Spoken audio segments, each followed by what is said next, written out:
Bismillahirrahmanirrahim. Assalamualaikum warahmatullahi wabarakatuh. Alhamdulillahirabbil alamin. Wassalatu wassalamu ala asyrafil anbiya'i wal mursalin nabiyyina Muhammadin wa ala alihi wa sahbihi ajma'in, amma ba'd.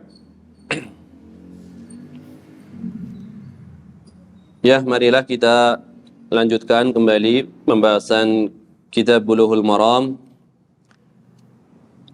Sekarang kita akan membahas perkara yang berkaitan dengan hukum mandi bagi orang yang baru masuk Islam.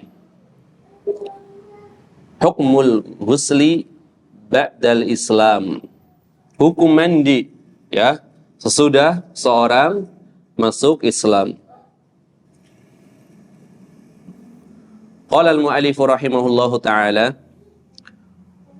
wa an Abi Hurairah radhiyallahu anhu fi qissati Thumamah ibni Uthal, dan dari Abu Hurairah radhiyallahu anhu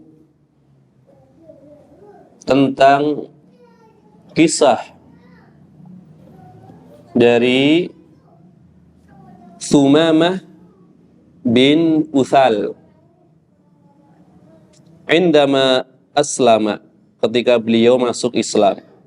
Di kisah dari seorang sahabat yang mulia, Thumamah bin Uthal, ketika beliau baru masuk Islam.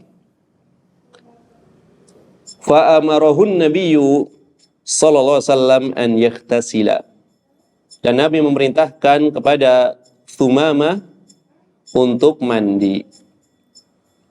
Rawahu Abdur Razzaq wa asluhu muttafaqun alaih.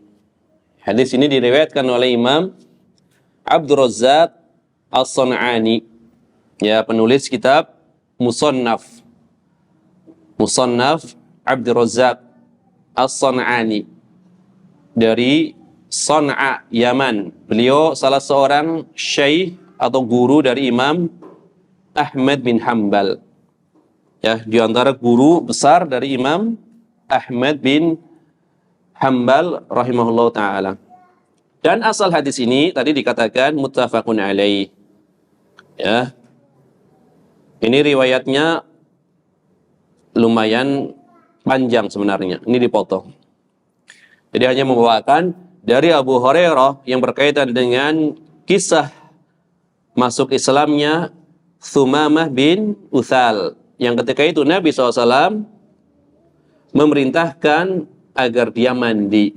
Setelah bersyahadat, dia diperintahkan untuk mandi. Tadi dikatakan hadis ini diriwayatkan oleh Abdur Razzaq, ya.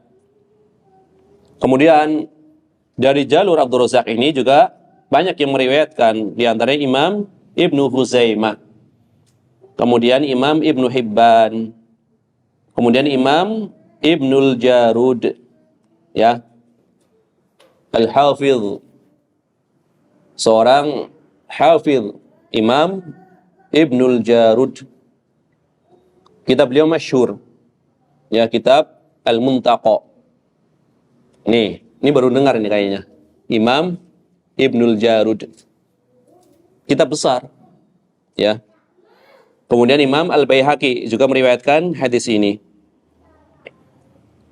Dikatakan qala akhbarana Ubaidullah wa Abdullah ibna Umar, telah mengabarkan kepada kami, yaitu Ubaidullah dan Abdullah, keduanya adalah anak dari Umar. An Sa'id Al-Maqburi, dari Sa'id Al-Maqburi, dari Abu Hurairah bahwasannya Thumamah Al-Hanafi usira. Thumamah Al-Hanafi ini, tokoh yang kita bawakan di dalam hadis ini, pernah menjadi tawanan. Fakana an-nabiyyu sallallahu alaihi wasallam yaghdu ilaihi. Kemudian, ya, pada pagi harinya Nabi SAW mendatangi beliau. Kemudian Nabi mengatakan, "Ma'indaka ya Thumama?" Apa yang engkau miliki, wahai Thumama? Apa yang ada padamu, wahai Thumama? Fayaqulu, maka Thumama menjawab, "In taqtulu dzama damin." Jika engkau membunuhku, wahai Muhammad, maka engkau membunuh seorang yang memiliki darah. Maksudnya apa? Seorang yang memiliki kedudukan di kalangan suatu kaum. Darahnya itu berharga. Jadi kalau engkau membunuh aku, bisa menimbulkan kemarahan dari kaumku. Karena dia punya kedudukan. Ini kalau kamu membunuhku. Wa in tamunna ala syakirin. Tetapi jika engkau memberikan nikmat, yaitu memaafkan aku, maka engkau memaafkan orang yang pandai bersyukur. Aku akan berterima kasih. Maksudnya seperti itu. Ya. Wa in turidil mala nu'ti minhu ma syi'ta. Dan apabila engkau ingin mendapatkan harta dari kami, maka mintalah ya berapa harta yang engkau mau. Ya. Ini ada beberapa versi riwayatnya, salah satu riwayatnya seperti ini. Wa kana ashabun nabi sallallahu alaihi wasallam yuhibbuna al-fida'a. Sedangkan para sahabat itu senang apabila mendapatkan tebusan. Bebaskan tapi dia bayar gitu loh. Ditebus sama kaumnya. Ya. Wa yaquluna ma nasna'u biqatli hadha. Ya. Apa yang bisa kita lakukan ya apabila kita membunuh laki-laki ini? Jadi intinya para sahabat itu suka kalau mendapatkan tebusan seperti itu. Maka pada suatu hari Nabi SAW ya berjalan ya. Kemudian menjumpai Thumamah bin Uthal, ini disingkat riwayatnya. Jadi nanti ada beberapa dialog. Nanti ketika kita membahas biografinya. Setelah intinya dia dibebaskan seperti itu. Tidak dibunuh. Kemudian tidak membayar tebusan. Ini dibebaskan. Setelah dibebaskan, famaru alaihi nabiyyu sallallahu alaihi wasallam. Suatu hari Nabi SAW melewati beliau. Ya. Atau berlalu, ya. Berlalu beberapa hari dari peristiwa itu. Setelah Sumamah dibebaskan, berlalu peristiwa itu beberapa hari, fa aslama. Ini masuk Islam dia, ya. Kemudian Nabi SAW pun ya membebaskan dia tentunya. Kemudian menyuruh dia agar masuk ke haidnya Abi Thalhah, kebun, ya, kebun kurma. Kemudian di situ ada sumber mata air atau sumur. Kemudian dia pun mandi di dalam kebun tersebut. Kemudian melakukan sholat 2 rakaat. Maka Nabi SAW berkomentar, laqad hasuna islamu akhikum. Sungguh bagus keislaman saudara kalian ini. Nah, mandi kemudian sholat. Berarti ini bukan waktu yang sebentar. Karena nanti di beberapa riwayat ketika kita bahas biografinya, Sumamah itu diikat di salah satu tiang masjid. Jadi setiap hari itu melihat bagaimana cara sholatnya atau ibadahnya kaum muslimin. Dia tahu, oh sholatnya seperti ini. Ini dalil bahwasanya boleh memasukkan orang kafir ke dalam masjid apabila ada maslahat. Ini ditawan. Ini ditawan. Waktu itu kan ada yang nanya di Masjid Tajriyah kan. Ya saya isyaratkan riwayat ini. Boleh kalau ada hajat. Di antaranya adalah ketika ditawan. Dan agar dia melihat bagaimana orang-orang Islam itu beribadah. Jadi kalau tidak ada kebutuhan, ya tidak boleh memasukkan orang kafir ke dalam masjid tentunya. Nah, ini adalah di antara riwayatnya. Kemudian Syekh Al-Albani rahimahullah ta'ala, ini kan riwayat tadi Imam Al-Hakim di antaranya. Beliau mengatakan Bukan riwayat Imam Al-Hakim. Riwayat yang dibawakan dari Imam Al-Baihaqi. Imam Al-Baihaqi. Syekh Al-Albani mengatakan sanad hadis ini sahih, ya, sesuai dengan syarat Bukhari dan Muslim. Ya. Ini kata Syekh Al-Albani. Kemudian tadi Imam Ibnu Hajar di ujung riwayat kan mengatakan wa asluhu muttafaqun alaih. Asal hadis ini adalah muttafaqun alaih. Berarti diriwayatkan oleh Imam Al-Bukhari dan Muslim dari satu sahabat. Tapi di dalam riwayat muttafaqun alaih Bukhari Muslim ini ada sedikit perbedaan jalur riwayat, ya, dari jalur Al-Laits bin Sa'ad hadis dari Mesir, dari Said bin Abi Said Al-Makburi. Yani Al-Makburi ini banyak cara bacanya. Ini salah satu yang masyhur. Al-Makburi. Bahwasanya beliau mendengar Abu Hurairah pernah berkata, kemudian menyebutkan hadis yang panjang sampai ucapan Rasulullah sallallahu alaihi wasallam, "Atliku Thumamah," lepaskan Thumamah. Berarti kan panjang hadisnya tadinya. Ya. Fantalaqa ila nakhlin, ya, qaribin minal masjid fahtasala. Kemudian setelah dibebaskan, maka Thumamah berjalan menuju kebun kurma di dekat masjid. Kalau tadi adalah kebun kurmanya siapa? Abu Talha. Abu Talha siapa? Hah? Suaminya Ummu Sulaim, bapak tirinya Anas bin Malik, kan punya kebun, ya, punya kebun yang diinfakkan, ya, sebagiannya di jalan Allah, ya, karena tidak dianggap kalian telah menginfakkan atau melakukan suatu kebaikan sampai kalian menginfakkan apa yang paling kalian cintai,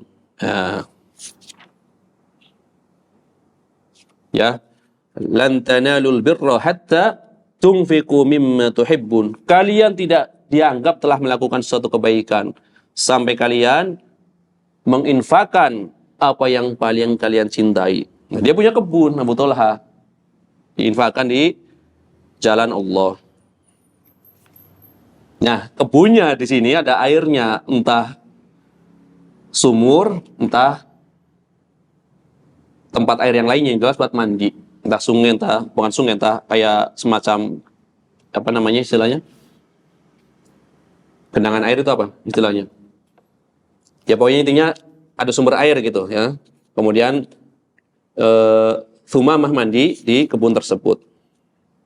Nanti akan datang, ya, riwayatnya secara lengkap. Tapi di sini di dalam hadis ini ada perintah, kan, ya. Atau ada pernyataan yang menyatakan bahwasanya beliau mandi. Bukan perintah, ada pernyataan kalau Thumamah ketika itu mandi. Walaysa fihi al-amru bil husli, tidak ada perintah untuk mandi, hanya perbuatannya Thumamah kan situ. Tetapi nanti memang dalam sebagian riwayat ada kalimat perintah, ya. Makanya Imam Ibnu Hajar Al-Asqalani itu membawakan riwayat ini, ya, kemudian mengisyaratkan riwayat yang ada pada Sahihain. Maka dikatakan wa asluhu muttafaqun alaih, ya, asal riwayatnya dari muttafaqun alaih. Kemudian hadis yang dibawakan oleh Al-Hafidz Ibnu Hajar dalam bab ini ada beberapa penguat.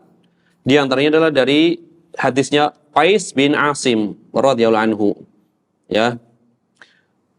Qais ketika itu masih kafir, kemudian ingin masuk Islam. Maka beliau mengatakan, "Ataitun Nabiyya sallallahu alaihi wasallam uridul Islam." Aku mendatangi Nabi sallallahu alaihi wasallam, ingin masuk Islam. Kemudian dikatakan, "Fa amaroni an aghtasila bima'in wa sidrin." Maka Nabi memerintahkan aku untuk mandi menggunakan air dan bidara. Ya. Air dan daun bidara. Ini riwayat Imam Abu Daud, kemudian Imam At-Tirmidzi, Nasai, Ahmad. dan lain-lain, ya, disahihkan oleh Imam Ibnu Huzaimah. Kemudian Imam Ibnul Munzir mengomentari riwayat ini dalam kitab beliau Al-Awsat, ya, haditsun tsabitun, hadis yang sabit, yang sahih. Kemudian Imam An-Nawawi juga mensahihkan riwayat tersebut. Jadi perintah Nabi SAW kepada siapa? Qais bin Asim untuk mandi setelah dia masuk Islam. Adapun, ya, Sumamah bin Utsal ini sebenarnya sangat terkenal sahabat ini, ya, tokoh, ya, tokoh besar di zaman jahiliyah, ya, tokoh besar, yaitu Sumamah ibnu Utsal ibni Nu'man al-Hanafi. Sumamah bin Utsal bin An-Nu'man al-Hanafi, ya, Sayyidu Ahlil Yamamah, pemimpin orang-orang Yamamah. Jadi kisahnya ketika beliau mendengar dakwah Nabi SAW, Sumamah ini ingin membunuh Nabi SAW, ya, berupaya ingin membunuh Nabi SAW. Sampai, ya, suatu ketika ada kesempatan untuk membunuh Nabi SAW. Tetapi salah seorang, ya, paman beliau itu menasihati beliau agar jangan membunuh Nabi SAW. Padahal ada kesempatan ketika itu. Ya tentu Allah SWT yang menyelamatkan Nabi SAW dari makar orang-orang yang ingin berbuat jahat kepada beliau. Kemudian karena dia tidak jadi membunuh Nabi SAW, Sumamah, ya, seakan-akan memiliki dendam. Harus bisa nih membunuh kaum muslimin, sehingga membunuh sebagian sahabat, ya, membunuh sebagian sahabat secara, ya, emosional seperti itu. Nggak bisa membunuh Nabi, yang penting pengikutnya nggak masalah, seperti itu. Intinya gitu, ya. Sehingga Nabi SAW pun, ya, mengumumkan bahwasanya darah Sumamah itu halal agar ditangkap kemudian dibunuh. Tidak lama setelah peristiwa itu, Sumamah pun berniat untuk menunaikan ibadah umroh, tapi versi jahiliyah tentunya. Kan haji dan umroh sudah ada, ya, versi jahiliyah. Maka dia berangkat, ya, meninggalkan Yamamah tadi menuju ke Mekah. Pokoknya dia sudah membayangkan, Sumamah sudah membayangkan kalau di Mekah nanti, ya, ketika tawaf saya akan menyembelih kurban untuk berhalanya tentunya. Untuk berhalanya Sumamah. Ternyata ketika di dalam perjalanan menuju Mekah, itu di dekat kota Madinah, menuju Mekah di dekat kota Madinah, maka dia mendapatkan musibah yang tidak pernah diduga sebelumnya. Jadi ada para sahabat yang sedang berpatroli, ya, mendapati Sumamah, ditangkaplah Sumamah. Maka di dalam sebagian riwayat dari Abu Hurairah, Abu Hurairah mengatakan seperti ini. Ba'athan Nabiyyu sallallahu alaihi wasallam khailan qibala Najdin. Nabi SAW pernah mengutus sekelompok pasukan berkuda ke arah Najd, ya. Kemudian faja'at birajulin min Bani Hanifah yaqulu lahu atau yuqalu lahu Sumamah ibnu Utsal. Maka tadi pasukan tadi yang mencegat tadi di jalan tadi itu berhasil menawan seorang laki-laki dari Bani Hanifah. Siapa tadi? Sumamah bin Utsal. Ya, singkat cerita, ya, qarabatuhu bisariyatin min sawaril masjid. Diikatlah si Sumamah ini di salah satu tiang di antara tiang masjid. Ya, agar para sahabat bisa melihatnya, ini tokoh kafir ini, kita tawan, tangkap. Kemudian Nabi keluar, yang menuju atau menemui Sumamah. Kayak tadi ucapannya, riwayat panjang.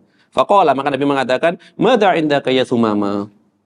Apa yang kau miliki, wahai Sumamah? Apa yang kau punya, wahai Sumamah? Faqala, "Indi khair." Saya punya banyak kebaikan. Ya Muhammad, ya Muhammad.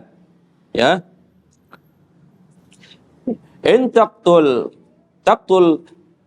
dza damin. Jika engkau membunuh aku, engkau membunuh orang yang memiliki darah yang mulia. Nah, kata gitu. Ya, jika engkau membunuh aku, berarti engkau membunuh orang yang memiliki darah yang mulia, karena ini pemimpin kaumnya. Ya. Wa in tun'imu ala syakir. Tapi kalau engkau memberikan nikmat, memaafkan aku, maka engkau memberikan maaf kepada orang yang bisa bersyukur, berterima kasih. Wa in kunta turidul mala fasal minhu masyi'ta. Jika engkau ingin harta, maka silahkan minta seberapapun yang kau mau. Ya. Faturika hatal ghad. Kemudian Nabi pergi sampai hari berikutnya. Bertanya lagi Nabi SAW dengan pertanyaan yang semisal, ma'indaka ya Thumama, apa yang kau miliki wahai Thumama? Jawabannya sama kayak tadi. Ya. Kemudian Nabi membiarkan lagi sampai besoknya lagi. Ya. Berarti selama beberapa hari ini Thumama melihat aktivitas kaum muslimin di masjid. Ya, diikat soalnya kan. Kemudian Nabi SAW pada hari berikutnya bertanya lagi, ma'indaka ya Thumama, apa yang kau miliki? Jawabannya sama, indi maqultu laka, kan saya udah ngomong. Maksudnya jawabannya. Ya kan? Ya. Jawabannya sama maksudnya. Faqala, akhirnya Nabi mengatakan, ya atliku Thumama, ya bebaskan Thumama.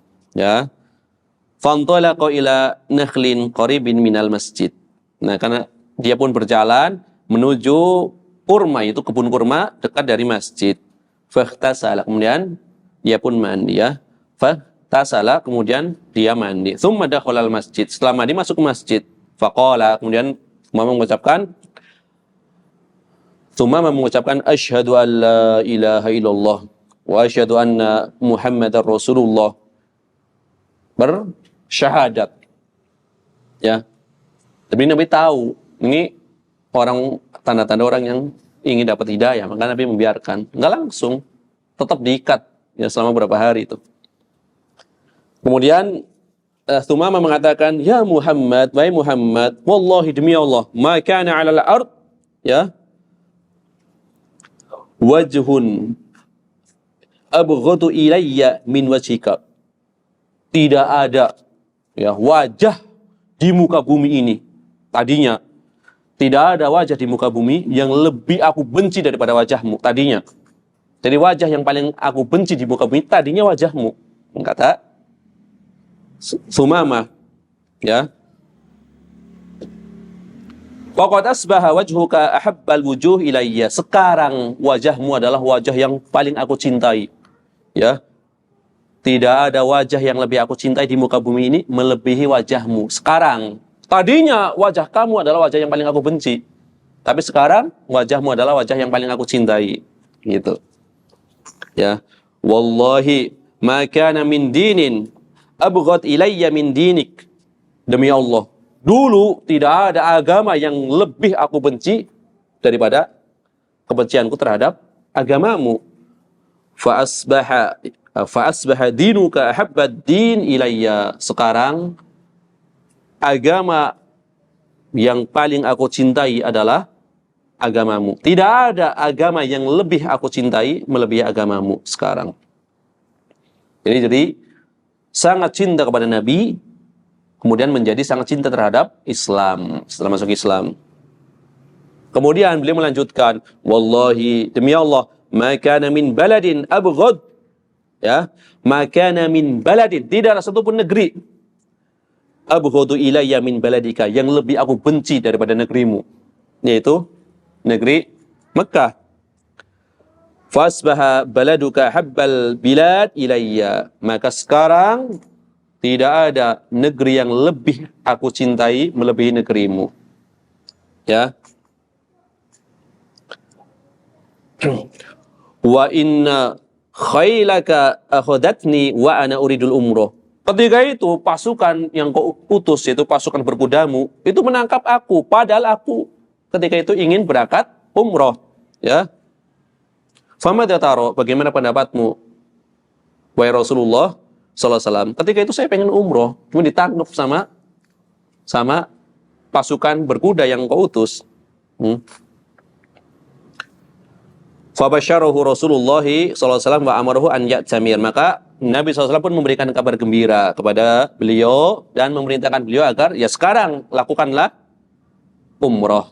Sekarang baru benar umrohnya. Dulu kan dia punya niat umroh. Yaudah sekarang umrohnya berarti, ya.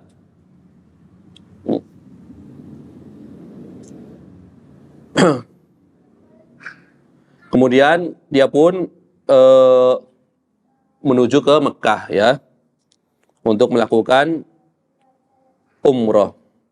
Intinya beliau niat dulu untuk beribadah. Ketika itu adalah niat beribadah dalam rangka memberikan persembahan kepada berhala. Adapun sekarang adalah niat ikhlas karena Allah Ta'ala. Maka diperintahkan oleh Nabi Sallallahu Alaihi Wasallam. Ya, kemudian Imam Ibnu Ishaq ini ahli sirah. Ini kalau mendengar seorang rawi yang bernama Ibnu Ishaq, maka seakan-akan seorang sudah mengetahui bahwasanya pasti berkaitan dengan sirah, apa yang akan dibawakan. Ini memang beliau ahli sirah untuk riwayatnya. Meskipun sebagian ulama, kalau secara umum ulama, ada sebagian, ada secara umum. Secara umum ulama mengatakan Ibnu Ishaq adalah rawi yang dhaif. Ini secara umum. Tapi sebagian ulama ada yang sangat keras menghukumi Ibnu Ishaq. Bukan hanya dhaif, bukan. Itu kan masih wajar. Tapi sampai mengatakan dajjal. Iya. Iya. Dari Ibnu Ishaq. Ibnu Ishaq adalah dajjal. Ini maksudnya menunjukkan dia katakan sebagai rawi yang pendusta. Ini dalam riwayat hadis secara umum. Tetapi dalam setiap pembahasan sirah beliau sikoh. Jadi ada secara umum, ada yang secara khusus gitu kan. Jadi perselisihan beliau ma'ruf, terkenal antara beliau dengan Imam Malik. Ya. Sangat keras ya kritikan Imam Malik terhadap Ibnu Ishaq.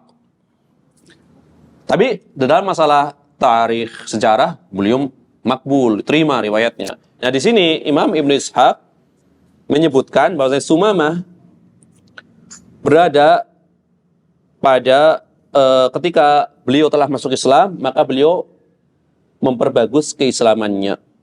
Meskipun ketika itu para penduduk Yamamah banyak yang murtad, beliau tetap kokoh di atas keislamannya.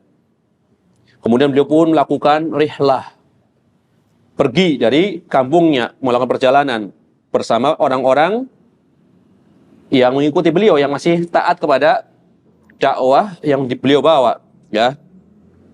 Kemudian di tengah perjalanan mereka bertemu dengan sahabat yang mulia, Al-Ala Ibnul Hadrami, seorang sahabat yang mulia. Kemudian berperang bersama Al-Ala, ya, Ibnul Hadrami, memerangi orang-orang yang murtad dari kalangan ahli Bahrain, ya. Kemudian mereka pun mendapatkan kemenangan, ya. Kemudian tokoh murtad dari ahli Bahrain ini kan memiliki pakaian yang bagus, ya. Kayak pakaian yang bagus, jubah seperti itu kan. Kemudian dibeli jubah tersebut oleh siapa? Thumamah bin Utsal. Kemudian orang-orang ketika itu dari penduduk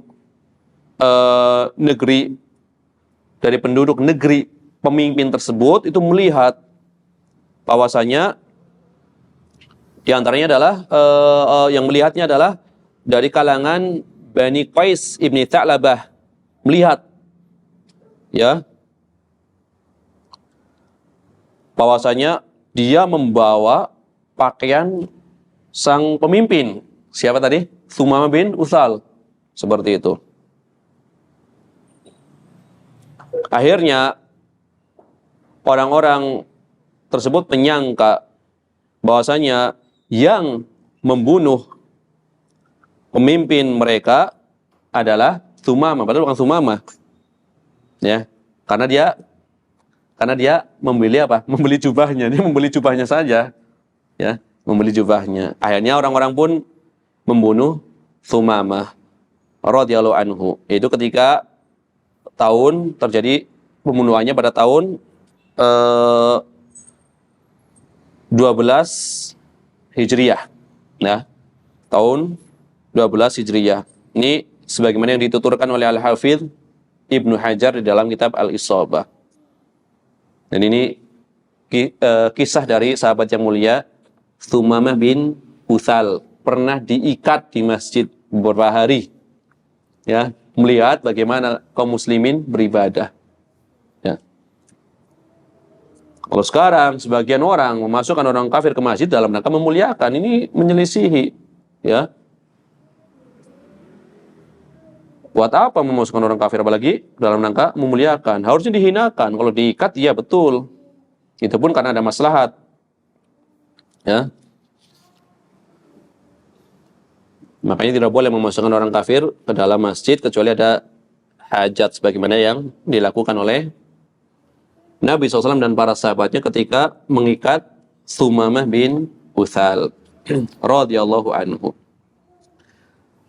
Adapun pelajaran-pelajaran dari hadis ini, berarti zahir hadis ini atau hadis ini sebagai dalil tentang wajibnya mandi atas orang yang baru masuk Islam. Ya, berdasarkan riwayat dari Abdul Razzaq ketika Nabi SAW memerintahkan agar dia mandi, kemudian dia pun mandi. Maka di sini ada perintah, ya, sebagaimana telah diketahui dalam ilmu usul, wal amru yaqtadil wujuba. Hukum asal perintah memberikan konsekuensi wujub, suatu yang wajib. Ini kalau mengikuti riwayat siapa? Abdul Razzaq, ada perintah. Adapun di dalam riwayat Sahihain Bukhari Muslim, tetapnya kewajiban mandi itu bukan dari perintah, tapi dari iqrar, persetujuan Nabi sallallahu alaihi wasallam. Maka kalau ada dua riwayat, yang satu perintah, yang satu persetujuan, maka zahirnya riwayat ini adalah berlaku, ya, bagi orang yang tadinya kafir dalam keadaan ketika kafir itu dia dalam keadaan memiliki kewajiban mandi ataupun tidak memiliki kewajiban mandi. Memiliki kewajiban mandi apa berarti? Tadinya ketika kafir dia dalam keadaan haid, masuk Islam kemudian berhenti haid, atau berhenti haid kemudian masuk Islam, atau dia dalam keadaan junub kemudian dia belum mandi kemudian dia masuk Islam, atau memang dalam keadaan dia telah mandi. Itu sama saja.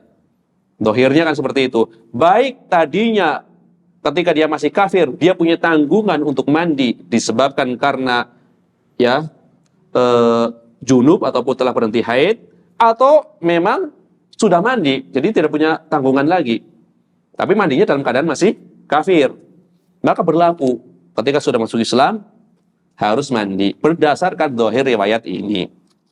Inilah yang menjadi pendapat dari mazhab Maliki, ya, mazhab Maliki ini masyhur, ya, mazhab beliau. Di antaranya adalah yang dibawakan di dalam kitab Al-Mudawwanah Al-Kubra, kitab Al-Mudawwanah. Jadi fatwa Imam Malik itu dikumpulkan di dalam kitab Al-Mudawwanah. Ya, kalau di dalam mazhab Hambali ada Al-Masail. Masail, permasalahan-permasalahan agama. Lengkap. Akidah, hadis, fikih. Yang masail itu dikumpulkan oleh, ya, Abu Bakar Al-Khalal, mengelilingi dunia. Lengkap masailnya, tapi hilang. Sampai kepada kita tinggal beberapa. Yang dikumpulkan oleh, ya, Abu Bakar Al-Khalal. Ini di dalam mazhab Malik juga ada kitab yang seperti itu, kitab fatwa. Nama kitabnya yang terkenal adalah Al-Mudawwanah. Biasanya Imam Ibnul Qasim, muridnya Imam Malik, bertanya, aku bertanya kepada Malik, sa'altu Malikan, aku bertanya kepada Malik tentang permasalahan ini, maka dijawab. Mudawwanah, dikumpulkan oleh ulama setelahnya. Kemudian dari Mudawwanah ini muncul kitab kumpulan fatwa yang lainnya. Sampai dikumpulkan oleh Imam besar, ya, yang disebut sebagai Malik As-Saghir, Malik kecil, Imam Malik kecil karena kealimannya, yaitu Imam Abu Muhammad Abdullah ibn Abi Zaid Al-Qayrawani. Menulis kitab An-Nawadir wa Ziyadat.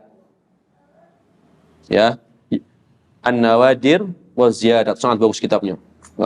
Dia mengumpulkan kitab-kitab induk dari mazhab Malik.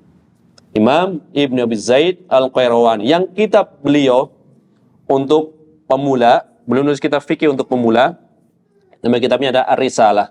Risalah Ibn Abi Zaid Al-Qayrawani. Di mukadimahnya beliau membawakan bab tentang akidah. Maka disyarah oleh para ulama lintas mazhab. Syarah Al-Aqidah Al-Qayrawaniyah. Aqidah Ahlus Sunnah wal Jamaah yang ditulis oleh Imam Ibn Abi Zaid Al-Qayrawani di dalam mukaddimah. Jadi sebelum masuk ke pembahasan fikih, beliau menulis usul akidah Ahlus Sunnah wal Jamaah. Ya. Berarti mazhab Maliki adalah akidahnya adalah akidah salaf. Di antaranya adalah yang ditulis oleh Imam Ibn Abi Zaid Al-Qayrawani. Ya. Nah, ini tadi pendapat wajibnya seorang yang masuk Islam, yang baru masuk Islam untuk mandi adalah pendapat mazhab Malik. Kemudian ini adalah pendapat yang masyhur, yang mu'tamad, ya, atau pokoknya pendapat yang masyhur. Kalau mu'tamadnya nanti ada sebagian ulamanya berselisih. Tapi ini masyhur. Ya, taruhlah ini adalah pendapat yang paling mu'tamad di dalam mazhab Hambali. Sama dengan pendapat Imam Malik. Ya, nanti ada dua riwayat di mazhab Hambali. Jadi pendapat yang masyhur di dalam mazhab Hambali adalah wajib mandi bagi orang yang masuk Islam. Ini pendapat mu'tamad. Kemudian pendapat ini juga dipilih oleh Imam Ibnul Munzir. Ya. Imam Ibnul Munzir memilih pendapat wajib. Kemudian Imam Al-Khattabi, ya, Imam Al-Khattabi, pensarah kitab Sunan Abi Daud, ya, dan beberapa kitab hadis, tapi sedikit. Maksudnya tidak sebanyak ulama yang lain. Karya tulisnya sedikit, tapi bermanfaat. Al-Imam Al-Khattabi. Kemudian pendapat ini juga dipilih oleh Imam Asy-Syaukani, ya, Imam Asy-Syaukani di dalam kitab Nailul Awtar. Nah, di dalam kitab Nailul Awtar ini juga harus ada kejelian di dalam memilih kitab atau cetakan kitab Nailul Awtar, karena telah disusupi, ya, oleh orang-orang Rafidhah. Syarahnya Imam Asy-Syaukani tentang kitab atau terhadap kitab Muntaqal Akhbar, nama syarahnya adalah Nailul Awtar. Ini kan cetakannya banyak. Cetakan yang beredar itu yang cetakan murah terutama itu, ya. Makanya memang kalau mau yang bagus harus yang mahal sekalian biar tahqiqnya bagus. Yang murah itu yang di pasaran itu ada beberapa sisipan dari orang-orang Syiah yang intinya melaknat Muawiyah bin Abi Sufyan radhiyallahu anhu. Pernyataan dari Imam Asy-Syaukani, padahal bukan pernyataan dari Imam Asy-Syaukani. Setelah diteliti adalah itu sisipan dari orang-orang Rafidhah. Memang Imam Asy-Syaukani, ya, ketika muda memang berada pada keyakinan atau madhab Zaidiyah, betul, cuma bukan Rafidhah. Nah, Imam Asy-Syaukani juga menguatkan pendapat yang wajib bagi orang yang masuk Islam untuk mandi. Ya. Kenapa tadi dikatakan mau tadinya dalam keadaan mewajibkan mandi, yaitu junub atau setelah berhenti dari haid ataupun tidak mandi tetap diharuskan untuk mandi, ya. Mau asalnya ada kewajiban atau enggak tetap harus mandi. Ya, karena kan umumnya seorang yang kafir itu tidak selamat dari keadaan janabah, ya. Maka di sini kan ada madzinah, suatu praduga, ya. Maka praduga bagi seorang kafir itu dianggap sebagaimana keadaan hakikatnya. Ya umumnya kan mereka nggak paham tentang junub, tentang apa kan. Ya udah, amannya ketika sudah masuk Islam suruh mandi, kan seperti itu. Karena ada praduga, mereka kan tidak mengetahui apa kewajiban-kewajiban yang dilakukan apabila janabah dan yang semisalnya. Ini pendapat yang pertama. Berdasarkan dohir riwayat ini berarti wajib. Adapun pendapat yang kedua, tidak wajib bagi orang yang baru masuk Islam untuk mandi. Ya. Kecuali apabila memang dalam keadaan kafirnya diketahui dengan jelas dia tadi melakukan suatu perkara yang mewajibkan mandi. Ya. Jika tidak diketahui, maka mandi bagi dia hanyalah mustahab, dianjurkan. Misalkan ada orang kafir, misalkan tadi pagi dia junub, misalkan. Kemudian setelah zuhur dia masuk Islam, kan diketahui pagi tadi dia junub. Maka pada saat itu mandinya wajib. Tapi kalau udah berlalu berapa hari, ya dia udah mandi berulang kali, ya kan? Kemudian dia masuk Islam, maka hanya sunnah. Ini menurut pendapat yang kedua, ya. Kalau memang diketahui baru, ya. Dan ini adalah mazhab sebagian Hanafiyah. Kemudian mazhab atau bahkan mazhab jumhur dari kalangan Hanafiyah, kemudian Malikiyah dan Syafi'iyah. 3 mazhab dari kalangan ya ulama salaf. Mazhab jumhur ulama. Ya. Mazhab jumhur ulama mengikuti pendapat apa? Pendapat yang kedua. Nanti masih ada mazhab yang ketiga. Ya kan? Mazhab pertama apa tadi? Pokoknya mandi. Mau diketahui junub atau enggak, pokoknya mandi. Ini masyhur di dalam mazhab Malik dan mazhab Hambali. Yang kedua, tidak wajib mandi, hanya sunnah saja, kecuali memang diketahui sebelumnya melakukan suatu perkara yang asalnya menyebabkan mandi. Ini mazhab jumhur ulama, dari merinci, ya.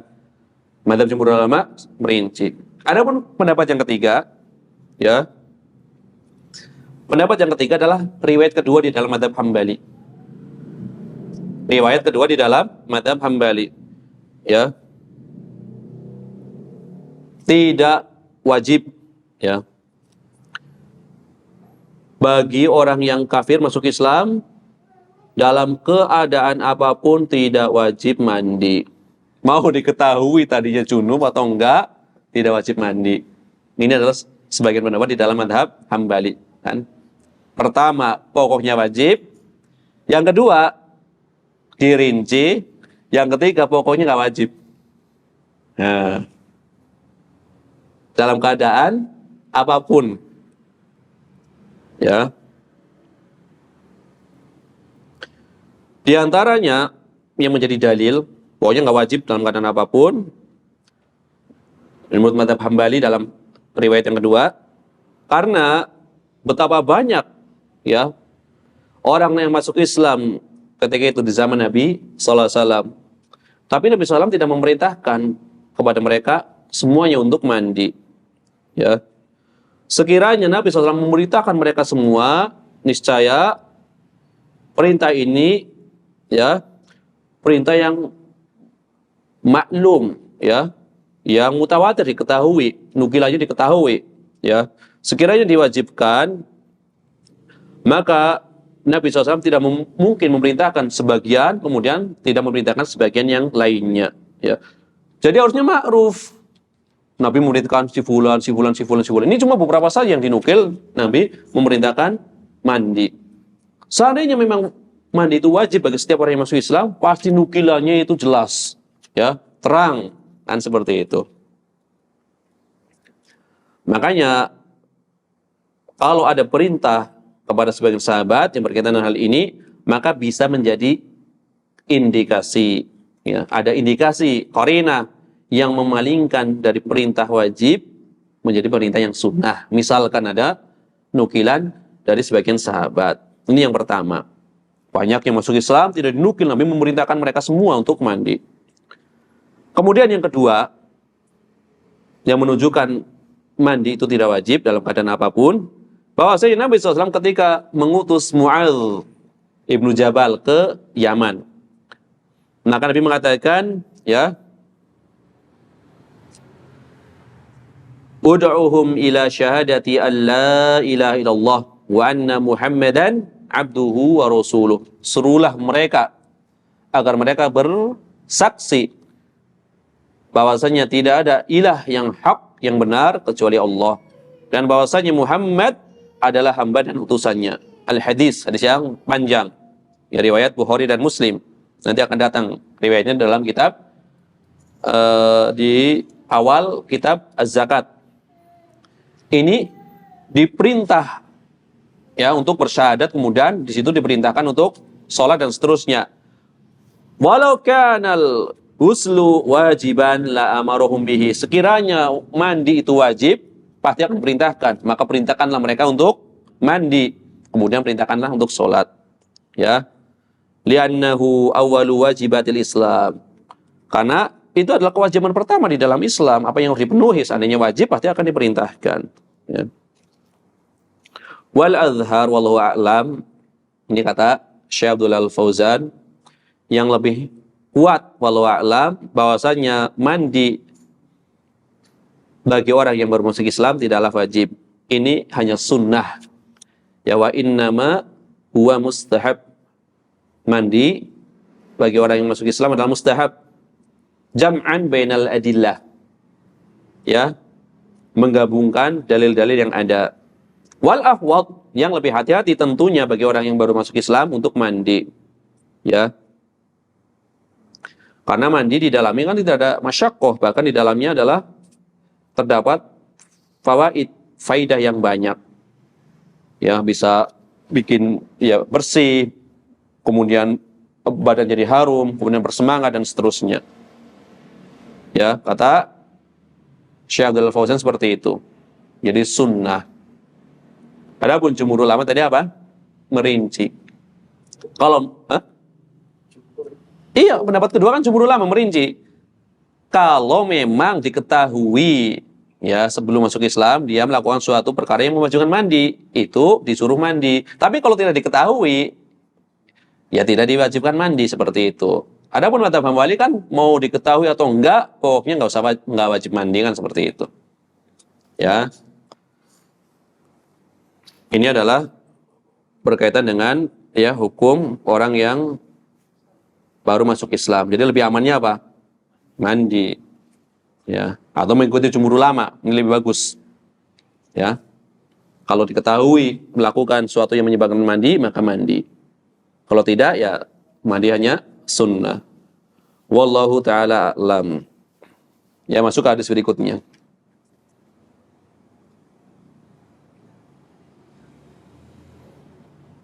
Ya, sementara nggak bahas faidah-faidah dari Syekh Utsaimin dan lain-lain. Ini Syekh Abdullah Fauzan saja.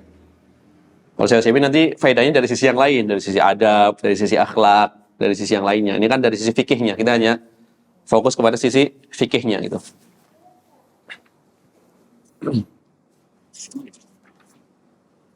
Ya, kalau Syekh Utsaimin banyak nih dari sisi, ya, dari sisi yang lainnya, bukan hanya dari sisi fikih.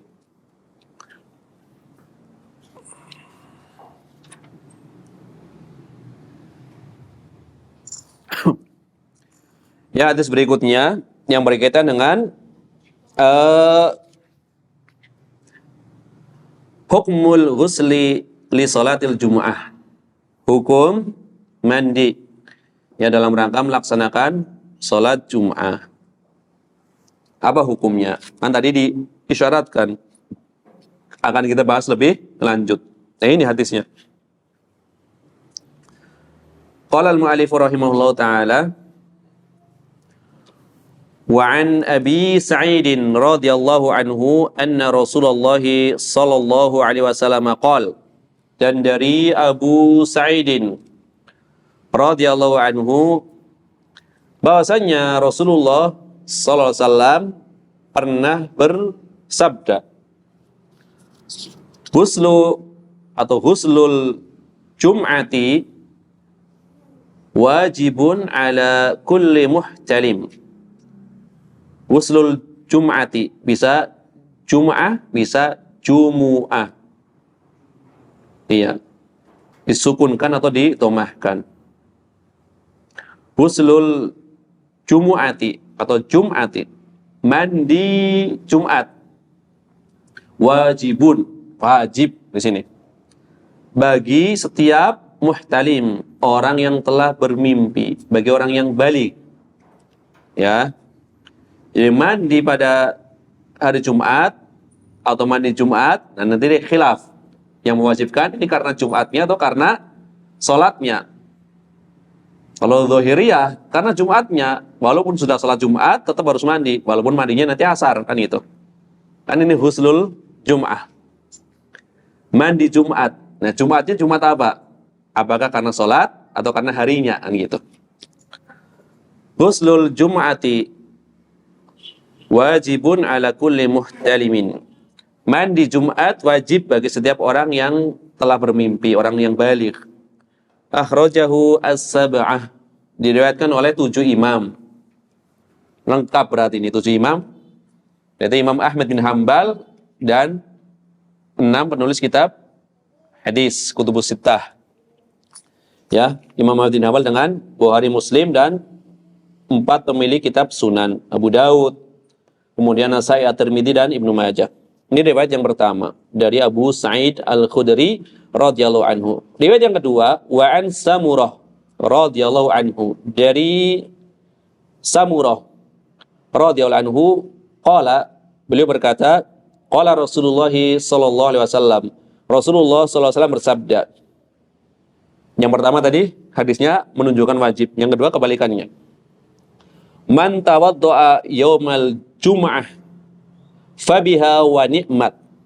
Barang siapa yang berwudu pada hari Jumat, berarti berwudu dalam rangka melaksanakan sholat Jumat, fabiha wa ni'mah, maka dia telah sesuai dengan sunnah. Ini bahasanya seperti itu, biar gampang. Wabiha wa ni'mah, dia telah memenuhi hak, dia telah melakukan sesuatu yang baik, itu sesuai sunnah. Wa man ihtasala fal huslu afdol, dan barang siapa yang mandi, maka mandi lebih utama. Berarti di dalam riwayat kedua, yang wajib apanya? Wudunya. Tetapi dikatakan barang siapa yang mandi, mandi itu lebih utama. Padahal mandi berarti nggak wajib, kok lebih utama? Padahal yang wajib adalah wudunya. Maksudnya, apabila mandi, ya, disertai dengan wudu maksudnya. Jadi tidak hanya wudu. Jadi yang wajib adalah wudunya.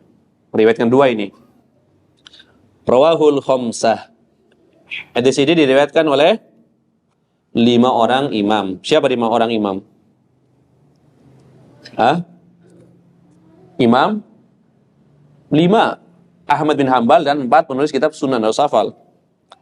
Wa hasanahu At-Tirmidzi, dihasankan oleh Imam At-Tirmidzi.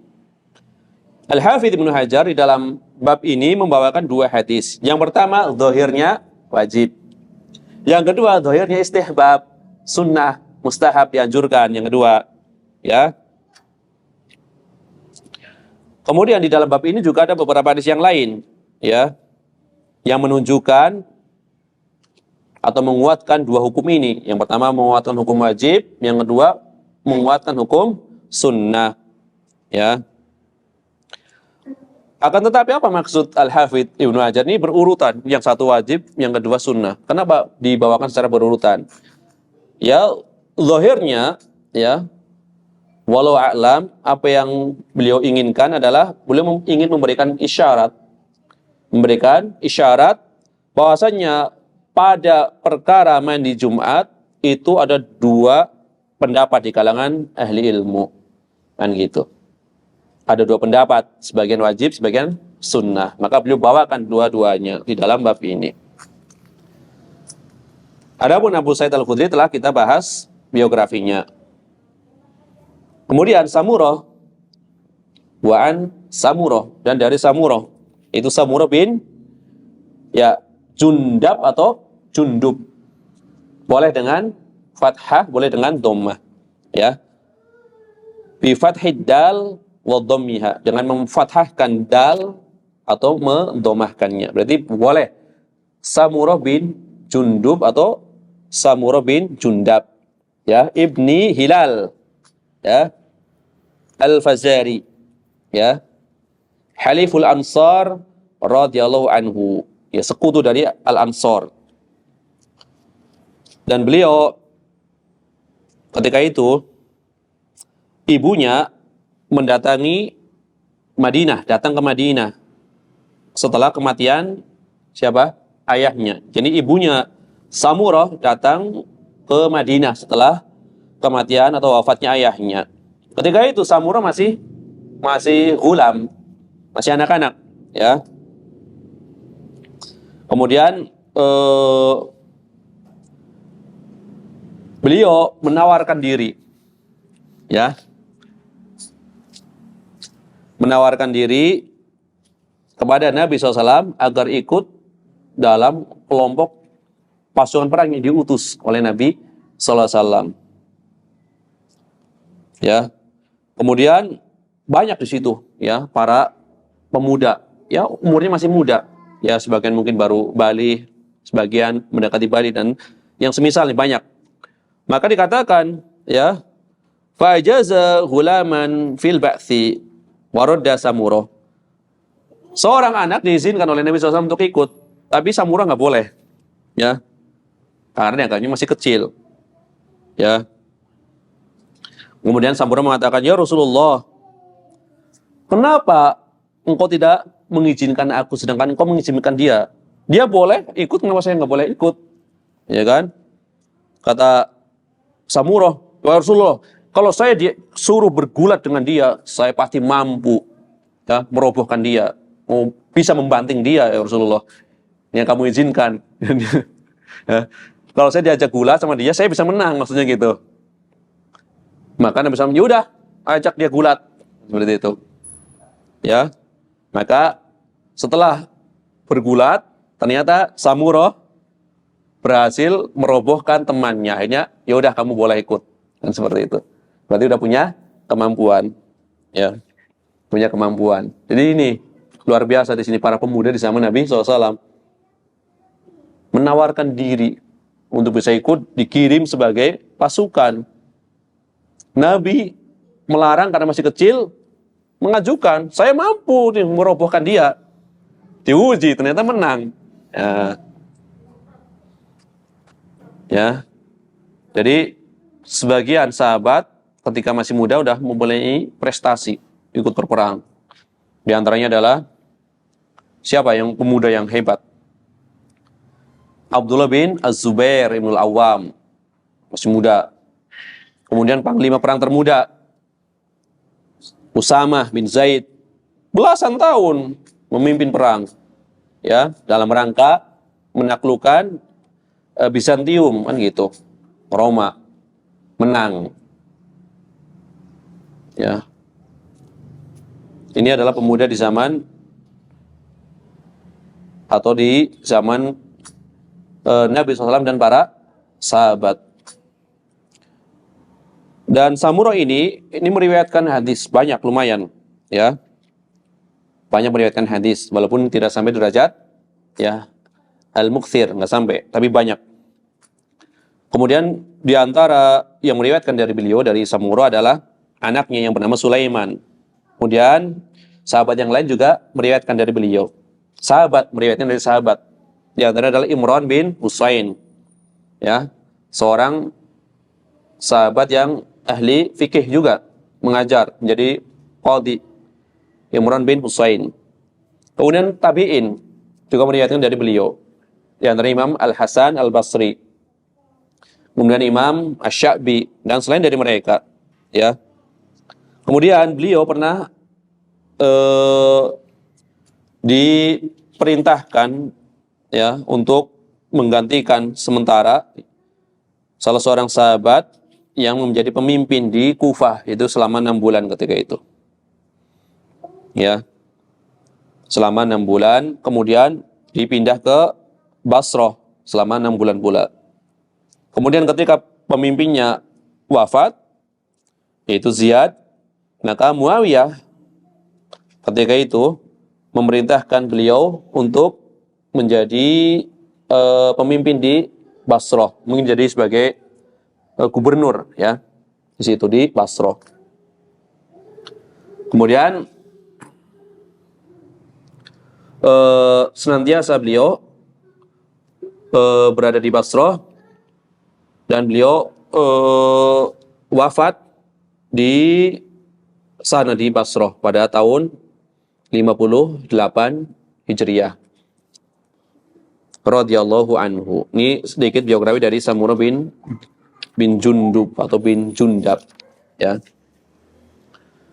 Adapun hadis Abu Sa'id tadi yang diriwayatkan oleh 7 imam, ini lengkap yang meriwayatkan ya. Mandi Jumat wajib bagi setiap orang yang balik. Ini riwayat imam yang 7, nggak tanggung-tanggung nih riwayatnya. Bahasanya wajib lagi. Ya. Ini diriwayatkan oleh Imam Al-Bukhari dalam kitab Al-Jum'ah, bab Fadlul Ghusli Yaumal Jum'ah, keutamaan mandi pada hari Jumat. Kemudian Imam Muslim, Imam Abu Dawud, Imam Nasai, Ibnu Majah, Imam Ahmad, semuanya dari jalur Sofwan bin Sulaim, dari Atha bin Yasar, dari Abu Sa'id Al-Khudri secara marfu. Ya. Kemudian Imam Ibnu Hajar tadi menisbatkan riwayat ini kepada Imam Tirmidzi pula.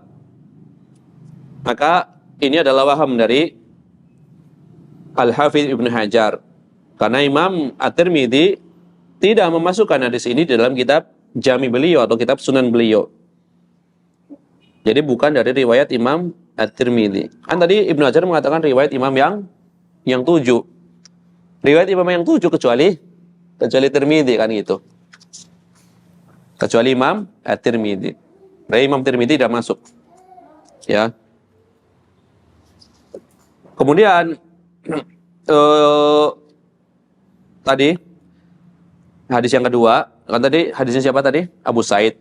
Tadi keliru ya. Al-Hafidz Ibnu Hajar menisbatkan riwayat imam yang 7. Padahal yang benar adalah riwayat imam yang 7 kecuali At-Tirmidzi. Ya. Adapun hadisnya Samurah, ini diriwayatkan oleh Imam Abu Dawud di dalam kitab Thaharah. Imam Abu Dawud dalam kitab Thaharah, babnya adalah fi rukhsah fi tarkil husli yaumal jumu'ah. Rukhsah meninggalkan mandi pada hari Jumat. Kemudian diriwayatkan oleh Imam At-Tirmidzi. Ini riwayat kedua ada Tirmidzinya, kalau yang pertama enggak. Kemudian Imam An-Nasai, Imam Ahmad, semuanya dari jalur Qatadah, dari Al-Hasan Al-Basri, dari Samurah secara marfu. Kan tadi yang meriwayatkan dari beliau adalah yang antaranya Al-Hasan Al-Basri. Makanya tepat rawahul khamsah, riwayat imam yang 5. Ini dari jalur Hasan Al-Basri. Ya. Adapun dari jalur yang lain ya, tapi dilemahkan. Kalau tadi disahihkan. Dari jalur yang lain, hadis yang semisal didhaifkan oleh para ulama, yaitu diriwayatkan oleh Imam Abdul Razzaq, ya, Imam Al-Baihaqi, dari jalur Qatadah, dari Hasan tapi secara mursal. Kalau tadi secara marfu, ya, ada secara marfu, ada secara mursal. Kemudian ini juga dibahas lagi, penisbatan riwayat ini oleh Imam Ibnu Hajar kepada Ibnu Majah juga waham lagi. Ya. Bukan karena Ibnu Majah tidak meriwayatkan hadisnya, tapi penisbatan sahabatnya. Kan sahabatnya siapa di sini? Samurah bin Jundub atau Jundab. Tadi kan dikatakan apa? Rawahul khamsah, riwayat 5 orang imam. Berarti masuk di dalamnya siapa? Masuk di dalamnya Imam Ibnu Majah. Tetapi penisbatan kepada Imam Ibnu Majah ini adalah kekeliruan pula dari Al-Hafidz Ibnu Hajar. Ya. Karena riwayat dari Ibnu Majah itu bukan dari Samurah bin Jundub, tapi dari Anas bin Malik. Ya. Bukan dari riwayat Samurah. Memang ada, tapi bukan dari Samurah. Kan tadi judulnya kan dari Samurah. Riwayat imam yang 5 masuk di dalam Ibnu Majah. Betul, riwayat yang semisal ini ada di dalam riwayat Ibnu Majah, cuma bukan dari Samurah, tapi dari Anas bin Malik. Ya. Dan penyandaran ini oleh Al-Hafidh bukan hanya dilakukan di dalam kitab Bulughul Maram. Di dalam kitab beliau At-Talkhis pun beliau menyandarkan para penulis kitab Sunan di 2 kitabnya. Tetapi di dalam kitab Fathul Bari, karena kitab Fathul Bari di antara kitab Ibnu Hajar yang paling diteliti oleh beliau, yang paling hati-hati. Adapun di dalam kitab Fathul Bari, maka beliau hanya menyandarkan kepada 3 orang sunan. Berarti kecuali Ibnu Majah. Di Fathul Bari benar, padahal sama-sama penulisnya. Nah, ya. Di Fathul Bari riwayat 3 orang sunan, 4 sunan kecuali Ibnu Majah. Tapi di Talkhis Ibnu Majah masuk. Di Bulughul Maram Ibnu Majah masuk. Maka ketika terjadi kontradiksi ini kitab-kitab Ibnu Hajar, yang didahulukan yang di Fathul Bari tentunya. Di Fathul Bari benar, karena memang Fathul Bari adalah kitab yang memiliki kedudukan tersendiri di hati Al-Hafidh Ibnu Hajar Asqalani. Maka setelah selesai menulis kitab Fathul Bari, beliau mengadakan syukuran besar-besaran. Ya kan? Yang menghabiskan dana berapa? Ya berapa ratus juta mungkin kalau zaman sekarang. Ya kan? Bersyukur selama kurang lebih 25 tahun nulis Fathul Bari. Ya, tentu kalau Bulughul Maram banyak pahamnya wajar dengan hafalan. Kalau Fathul Bari kan dengan referensi. Berapa ratus kitab yang digunakan untuk menulis Fathul Bari. Jadi beliau meringkas dari ratusan kitab. Ya, maka nukilannya lebih tepat karena melihat, bukan pakai hafalan. Hafalan manusia kan terbatas. Mau sehebat apapun pasti kadang ada kekeliruannya. Gitu. Kemudian ya tadi dikatakan ya, di dalam Fathul Bari tepat ya penyadaran beliau. Riwayat 3 orang imam, yaitu penulis sunan yang 4 kecuali Ibnu Majah. Hadis ini tadi diriwayatkan oleh dari jalur Al-Hasan Al-Basri dari Samurah. Ya. Maka ya riwayat dari Samurah ini ada khilaf ya dari kalangan para ulama. Ya. Khilafnya ya lumayan panjang, maka tidak saya bawakan. Langsung bawakan kesimpulannya saja. Ya.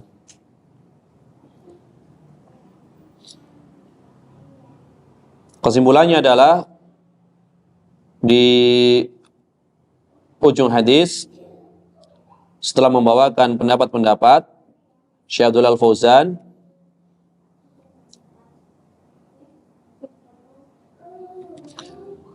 wa hadza qaulun Nasa'i wad Daraqutni wal Bazzar wa ikhtarahu Ibnu Al-Asakir wadda'a Abdul Haq annahu huwas sahih.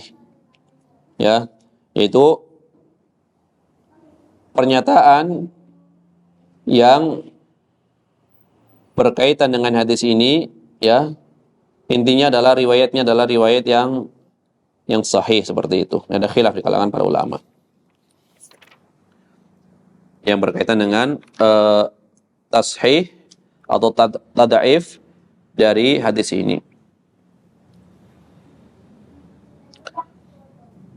Adapun ucapan Nabi SAW, Ghuslul Jum'ah wajibun, mandi Jumat itu wajib. Berarti kan di sini mandi disandarkan kepada al-Jum'ah kan gitu. Disandarkan kepada al-Jum'ah. Maka penyandaran di sini pertama ya, penyandaran sesuatu kepada sebabnya. Berarti apa? Sebabnya apa? Bahwasanya sholat tersebut sebab kewajiban mandi.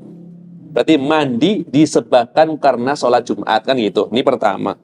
Atau kemungkinan yang kedua, menyandarkan sesuatu kepada waktunya, berarti kepada harinya. Ya, berarti apa maksudnya? Mandi wajib itu karena hari Jumatnya.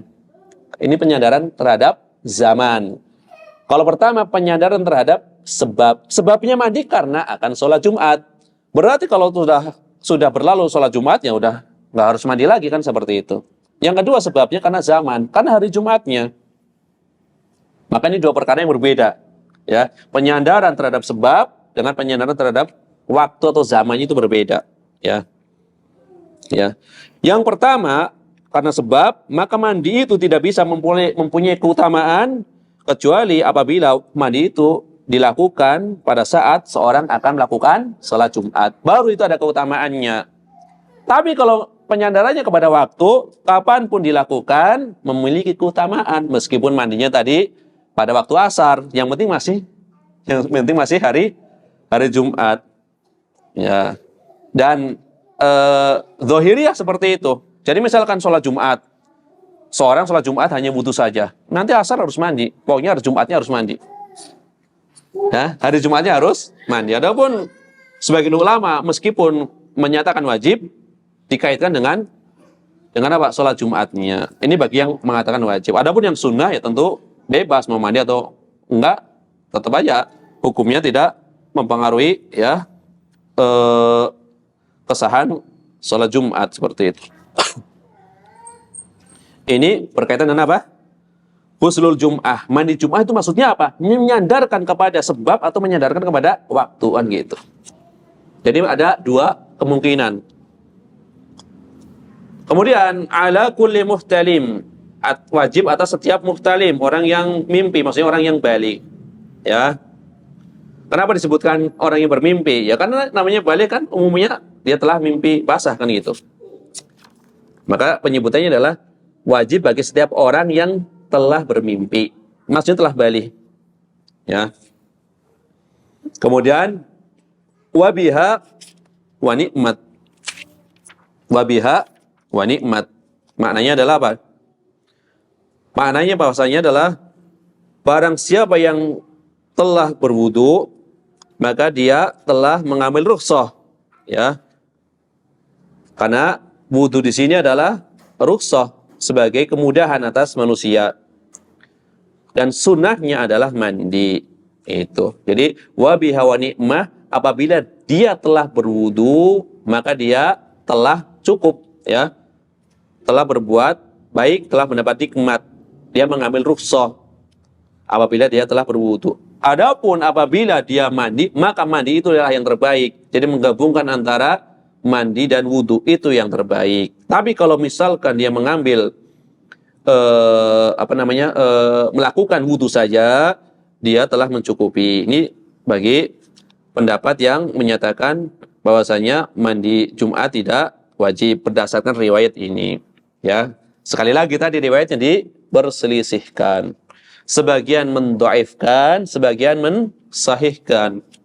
Adapun Syekh Utsaimin tentu memilih pendapat yang wajib karena riwayatnya sahih jelas.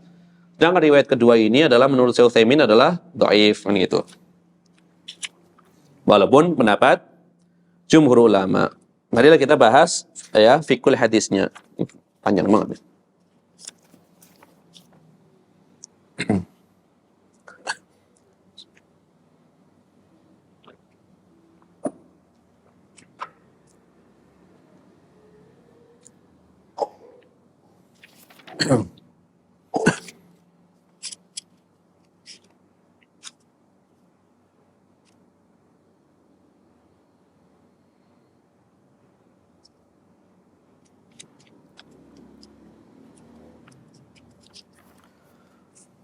Hadis Abu Sa'id adalah dalil yang jelas bagi yang berpendapat wajibnya mandi pada hari Jumat.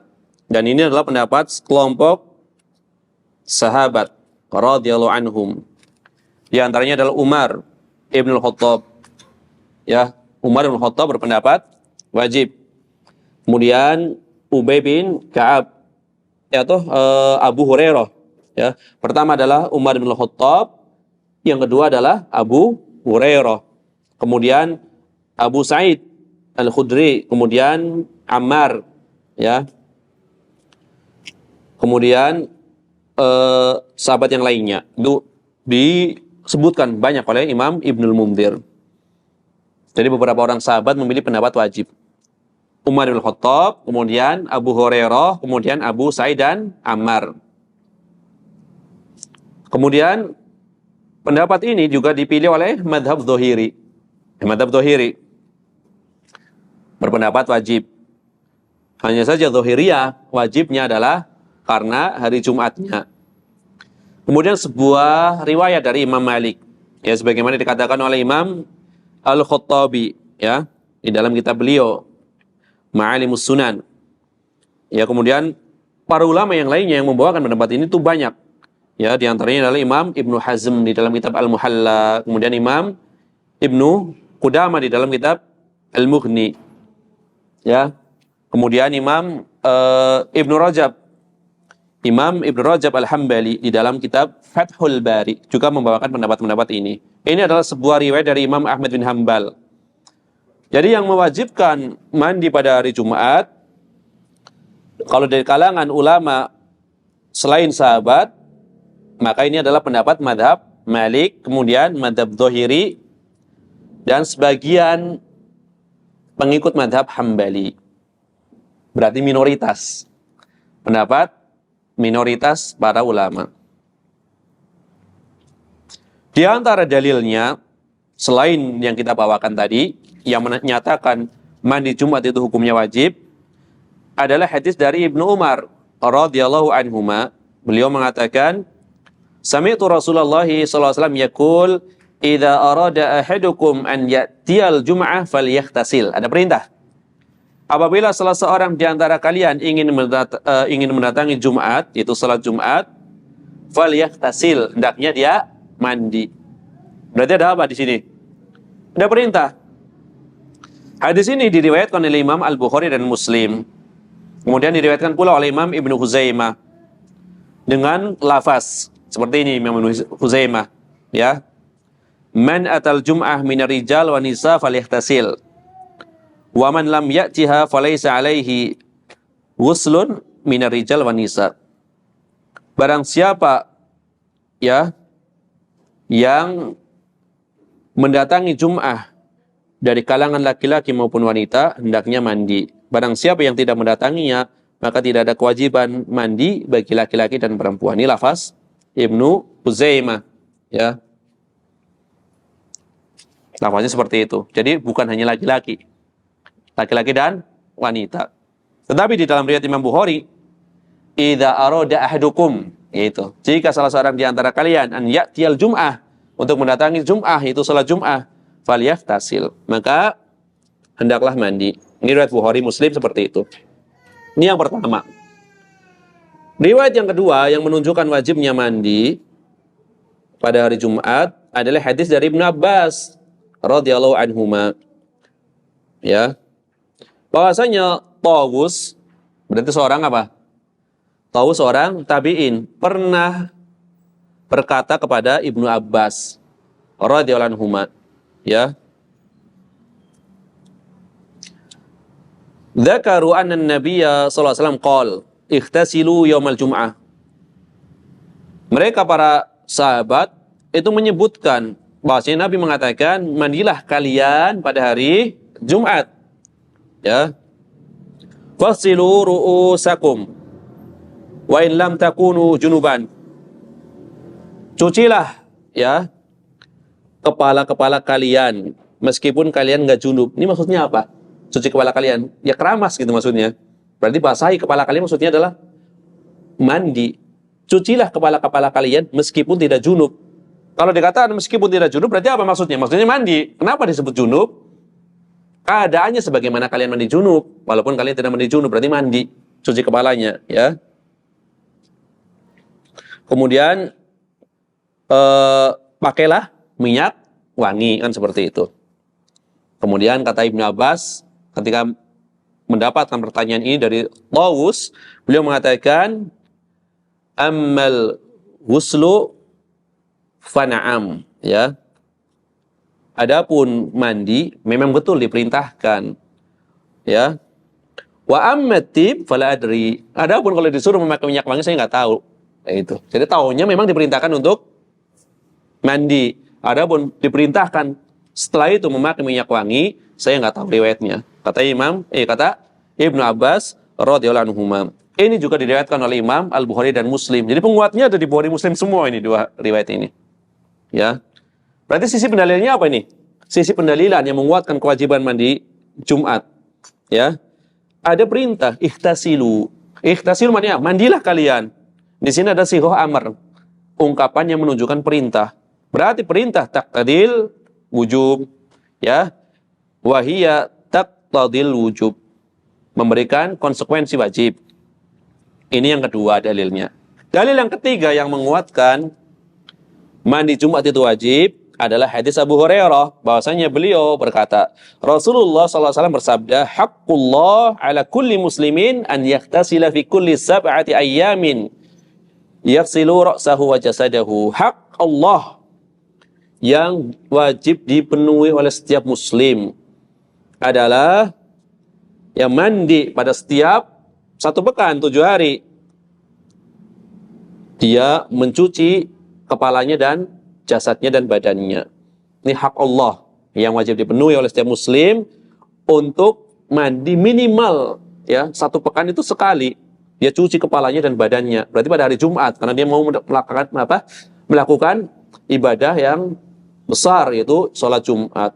Ini dalam keadaan orang yang nggak junub. Kalau junub bisa berkali-kali mandinya tentunya. Ini maksudnya orang yang tidak junub tetap harus mandi minimal sekali itu dalam seminggu. Kalau junub ya, kalau tiap hari junub ya tiap hari mandi, berarti kan gitu. Nah, ya ini riwayat Bukhari Muslim. Riwayat pertama Bukhari Muslim, kedua Bukhari Muslim, ketiga Bukhari Muslim. Ya. Kemudian yang keempat juga Bukhari Muslim lagi. Penguatnya yaitu hadis Ibnu Umar. Ya. Bahwasanya ya Ibnu Umar bin Al-Khattab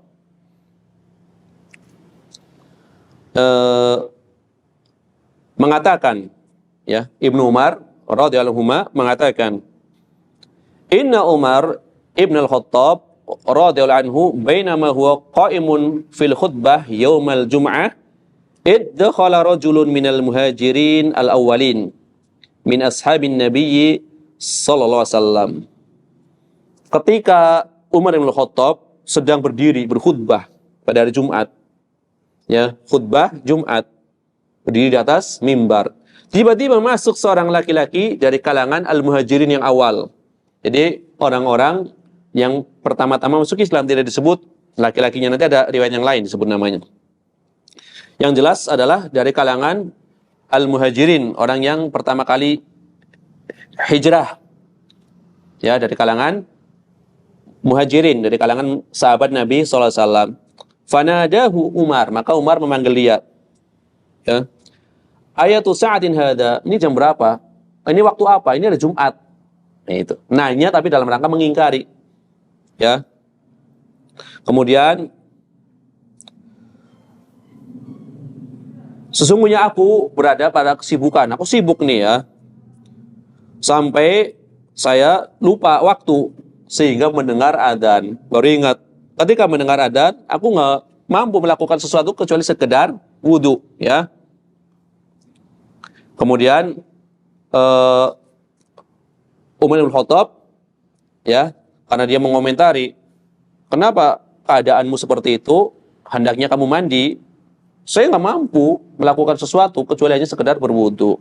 Wal wudu aidon, ya wudu juga, seperti itu kan, ya.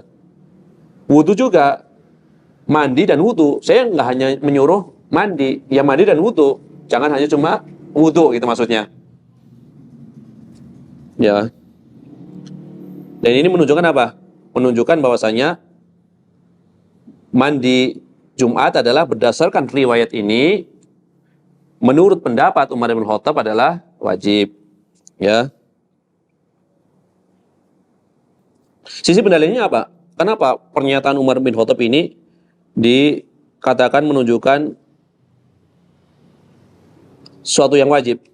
Karena Umar itu meninggalkan khutbah, malah dia sibuk, ya.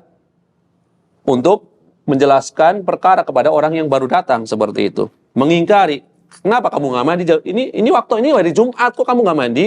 Kan gitu kan? Kan mengingkari. Padahal Umar lagi apa? Lagi khutbah. Khutbah kan hukumnya suatu yang apa namanya wajib, tidak boleh ditinggalkan seperti itu ketika sholat Jumat. Ya, sekiranya perkara tersebut adalah bukan suatu yang wajib, maka tentu Umar tidak perlu repot-repot mengingatkan dalam keadaan sedang berkhutbah, kan gitu.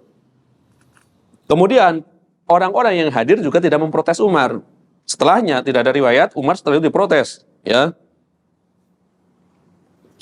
Padahal di situ adalah yang sholat ketika itu adalah jumhur para sahabat, itu yang sholat, jumhur para sahabat, ya.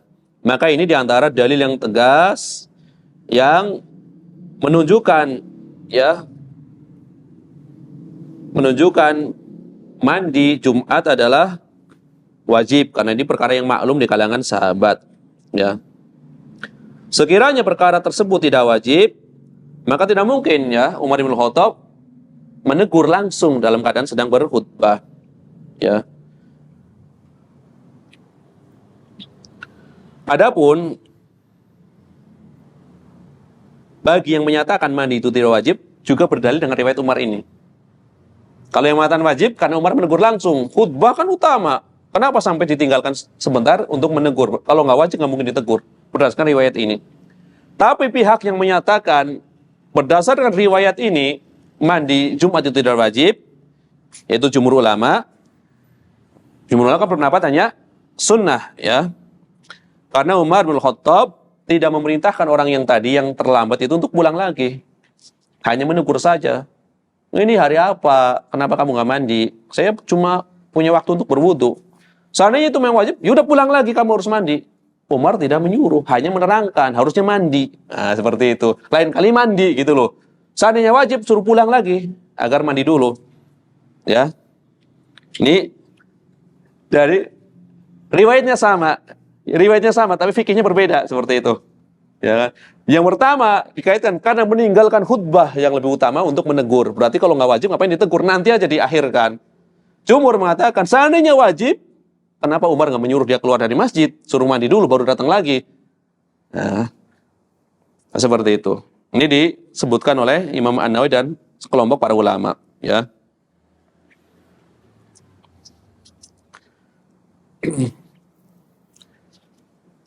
Walaupun nanti sebagian mengatakan ya karena mandi tersebut memang wajib, cuma bukan syarat sah diterimanya sholat Jumat. Nah, ini madzhab Thahiri. Jadi mandinya nanti setelah sholat Jumat, kan harinya seperti itu. Ada lagi madzhab yang ketiga dari hadis ini, ya dia masih boleh sholat karena yang penting nanti setelah itu mandi, kan hari Jumat mandinya, dikaitkan dengan waktu berarti bukan karena sholatnya. Mandi kemudian berangkat sholat Jumat dalam keadaan mandi itu hanya sunnah, bukan syarat sahnya sholat Jumat, tapi mandi Jumatnya wajib. Berarti nanti ketika pulang sholat Jumat baru mandi, asal masih hari Jumat, kan gitu. Ya, ini satu riwayat bisa menimbulkan 3 pendapat. Ya. Ini adalah berapa tadi? 1, 2, 3. Ya 3 penguat. Ya, dalil bagi yang menyatakan mandi Jumat adalah hukumnya wajib, ya. Pendapat jumhur ulama adalah sunnah yang insya Allah Ta'ala akan kita bahas pada pertemuan yang akan datang karena panjang, waktunya nggak cukup, ya. Jadi kita baru membahas pendapat yang dalil, pendapat yang menyatakan wajib dan riwayat-riwayat penguatnya, ya. Wallahu ta'ala a'lam. Subhanakallahumma bihamdika asyhadu an la ilaha illa anta astaghfiruka wa atubu ilaik. Walhamdulillahirabbil alamin. Wassalamualaikum warahmatullahi wabarakatuh.